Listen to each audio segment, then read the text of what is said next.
M. Ouattara ne fera pas un 4e mandat. Allez lui dire qu'il ne fera pas ce 4e mandat. Et puis il n'y a rien. On ne me fait rien. Je suis assis là. Pourquoi? Des gens dans ce pays ont tenu des propos beaucoup plus difficiles à accepter pour nous, usagers des services publics. Et puis on ne leur a rien fait. On ne leur a rien dit. Je prends le cas de Laurent Gbagbo.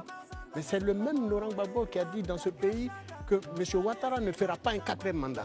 On ne l'a pas interpellé, on ne l'a pas. Dans un pays qui se veut sérieux, on devrait au moins le convoquer et l'entendre. Sur quelle base un citoyen, fût-il un ancien chef d'État, puisse dire qu'un individu ne fera pas cet autre mandat? Avec quels moyens dispose-t-il pour empêcher cela? Il n'est pas le Conseil constitutionnel, il n'est pas une force publique, il n'est rien du tout qu'un ancien chef d'État. Il devient citoyen lambda comme tout le monde et puis il fait une telle déclaration. Attendez, je te permets Attention, les anciens présidents de la République. Attention, Monsieur, un ancien président de la République n'a pas au moins le pouvoir, et vous le reconnaissez, de dire, parce que vous êtes ancien président de la République, vous êtes en droit de dire qu'un individu ou un chef d'État en exercice ne peut pas faire un autre mandat. Alors donc, Marius Tomoé. Un peu plus loin, je termine sur ça, un peu plus loin, vous avez un Tidiane Thiam qui fait une sortie au cours d'une marche à Paris et qui dit que lui et ses militants, pour ne pas dire la Côte d'Ivoire, a 7 jours pour libérer le pays. Mais sur quelle emprise? Sur quelle occupation? La Côte d'Ivoire est occupée par quelle force étrangère pour que nous la libérons de l'emprise de cette force? Mais voilà des gens qui devraient... On se souvient ici que M. Ouattara avait dit qu'il rendrait ce pays ingouvernable. Un mandat d'arrêt lui a été lancé à l'époque du RDR.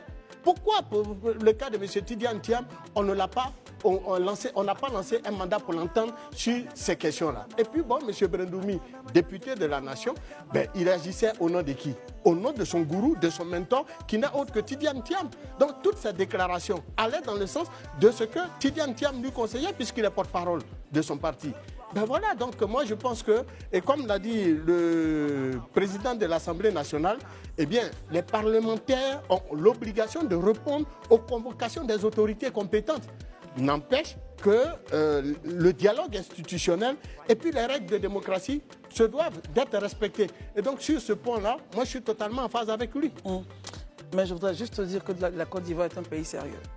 Non, absolument. Mais justement, c'est parce que la Côte d'Ivoire est un pays sérieux, avec des dirigeants sérieux, que des gens qui tiennent de tels propos, qu'ils soient anciens chefs d'État ou pas, devraient être entendus. Très bien. Et ça, j'insiste là-dessus. Parce que moi, comme moi, je ne peux pas me lever, aller sur la place publique, faire un meeting, et puis je dis que M. Ouattara ne fera pas un 4e mandat. Allez lui dire qu'il ne fera pas ce 4e mandat. Et puis il n'y a rien. On ne me fait rien. Je suis assis là. Pourquoi?